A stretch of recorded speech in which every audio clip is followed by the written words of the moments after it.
Hello বন্ধুরা, তো কেমন আছো সবাই? আজকে আবারও ফিরে চলে এসেছি নতুন একটা রেসিপি নিয়ে। আজকের রেসিপি হচ্ছে দই কাতলা। তো বেশি দেরি না করে চলো ঝটপট রেসিপি দেখে নেওয়া যাক। তো দই কাতলা করার জন্য আমরা এখানে কাতলা মাছকে পিস পিস করে কেটে রেখে দিয়েছি। এবার একে একে এই কাতলা মাছে আমরা দেব হলুদ গুঁড়ো, লঙ্কা গুঁড়ো, নুন এবং এটিকে বেশ ভালো করে মাখিয়ে নেব। আমরা এখানে কাতলা মাছটিকে মাখাতে থাকি। ততক্ষণ আপনারা চ্যানেলে নতুন হয়ে থাকলে চ্যানেলটিকে প্লিজ সাবস্ক্রাইব করে দেবেন এবং পাশে থাকা বেল আইকনটিকে অলে সেট করে দেবেন এবং ভিডিওটি পছন্দ হলে ভিডিওটি অবশ্যই একটি লাইক, কমেন্ট ও শেয়ার করে দেবেন। তো ওদিকে আমাদের কাতলা মাছকে নুন হলুদ দিয়ে মাখানো হয়ে গেছে। এবার এদিকে আমরা গ্যাসে একটি কড়াই চাপিয়ে নেব। কড়াইয়ে ঢেলে দেব সাদা তেল। তেল গরম হয়ে গেলে এতে দিয়ে দেব মাছের পিসগুলি এবং ভেজে নেব। বন্ধুরা, এই দই কাতলা কিন্তু খুব সহজ একটা রেসিপি। আপনারা খুব সহজেই বাড়িতে এই দই কাতলা বানিয়ে নিতে পারেন এবং খেতেও খুবই সুস্বাদু। মানে আমি কি বলবো, আমার মুখে বলার মতো শব্দ নেই, এতটাই সুস্বাদু। এই দই কাতলা তো ইলিশ মাছকেও হার মানিয়ে দেবে।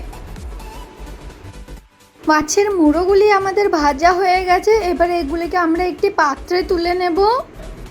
এবার একইভাবে আমরা বাকি মাছগুলিকেও ভেজে নেব।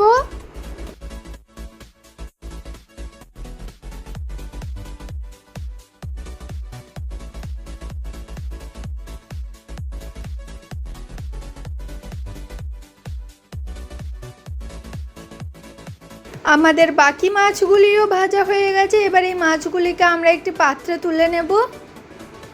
এবারে একটি বাটিতে আমরা কিছু কাজু ও সামান্য পোস্ত দিয়ে সেটিকে সামান্য জল দিয়ে একটি মিক্সিতে ভরে দেব এবং এটিকে পেস্ট করে নেব।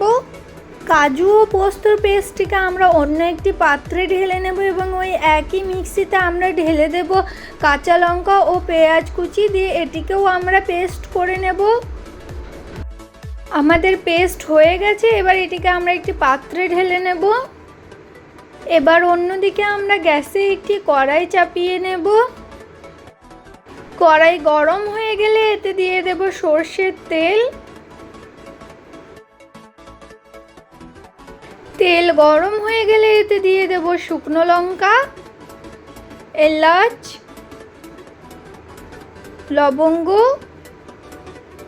তেজপাতা এবং এটিকে খুন্তি করে বেশ কিছুক্ষণ নেড়ে নেব। এবার এতে দিয়ে দেবো আগে থেকে করে রাখা পেঁয়াজ ও লঙ্কার পেস্টটিকে এবং আবারও এটিকে নাড়তে থাকবো। কিছুক্ষণ নাড়ার পর এতে দিয়ে দেব সামান্য আদা রসুন পেস্ট এবং আবারও নাড়তে থাকবো এটিকে। এবার এতে ঢেলে দেব কাজু ও পোস্তর পেস্টটিকে এবং এটিকে নাড়তে থাকবো।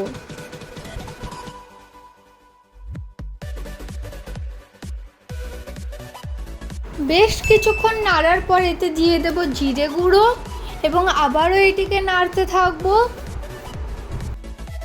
এতে দেব সামান্য জল এবং এটিকে নাড়তে থাকবো।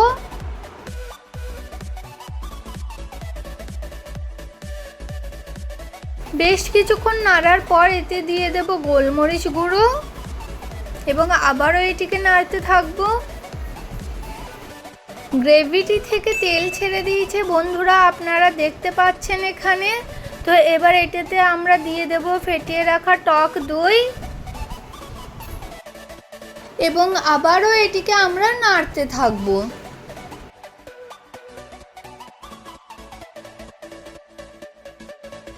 এতে দিয়ে দেব দইয়ের পাত্রে ঢেলে সামান্য জল এবং আবারও এটিকে নাড়তে থাকবো।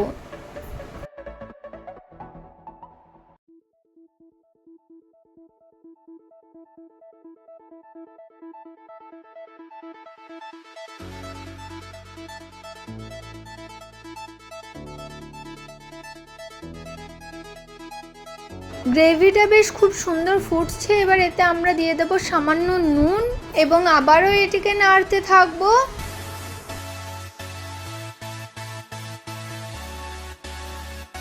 আমাদের এখানে গ্রেভিটিকে আমরা বেশ ভালো করে কষে নেব।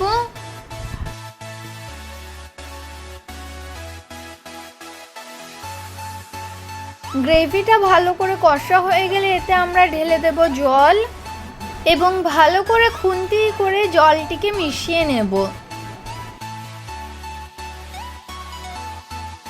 এবার কিছুক্ষণের জন্য আমরা এটিকে ঢাকনা দিয়ে ঢেকে দেব। ঢাকনা খুলে দেখতে পাচ্ছি এখানে আমাদের ঝোলটি একদম টকবক করে ফুটছে।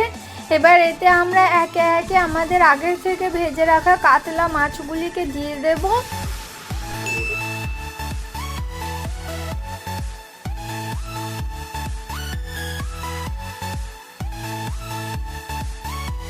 এবং খুন্তি করে সামান্য নেড়ে চেড়ে নিয়ে সমান করে আবারও ঢাকনা দিয়ে ঢাকা দিয়ে দেব। ঢাকনা খুলে এখানে আমরা দেখতে পাচ্ছি আমাদের ঝোলটি বেশ গায়ে গায়ে লেগে এসেছে। এবার এতে আমরা ওপর থেকে ছড়িয়ে দেব কাঁচা লঙ্কা কুচি ও ধনেপাতা কুচি। তাহলেই রেডি আমাদের দই কাতলা। এবার আপনারা গরম গরম ভাতের সাথে সার্ভ করুন এই দই কাতলা এবং আমাকে কমেন্ট করে জানাবেন কেমন হয়েছিল খেতে।